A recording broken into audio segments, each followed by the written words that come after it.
Não, eu estou pedindo mais 2 minutos para você. Outra coisa. Então, isso, a gente fica assim, até. Eu acho que eu divido essa angústia com a Regina, porque a gente fica de mãos atadas. Porque a hora que o idoso chega lá hospitalizado, pouco tem para ser feito para ele. Porque o que tinha para ser feito não foi feito. Apesar de existir medidas que poderiam ter sido feitas. Então, aonde está essa lacuna? Aonde que a gente precisa melhorar para melhorar o cuidado? É na vacina? É no diagnóstico? É no tratamento das doenças? É melhorar a atenção primária? É ligar a atenção primária na atenção terciária? É melhorar o cuidado do especialista na rede? Alguma coisa precisa ser feita. E a gente veio aqui para dividir isso com vocês, porque a gente está lá no nosso mundo, e a gente também, como cidadão e como médico, e a gente precisa fazer alguma intervenção para melhorar o cuidado. E acho que vocês podem ajudar.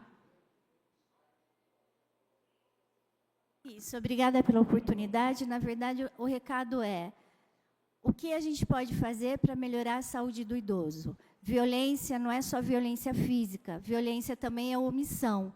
E como a gente está se omitindo a cuidar desses idosos? Principalmente na saúde básica, nos postos de saúde, nas UBSs, nessas áreas em que a gente poderia atuar. Então, eu acho que o papel do vereador também é ver isso, mudar a estrutura de saúde que foi construída para a criança e voltar a olhar para o idoso.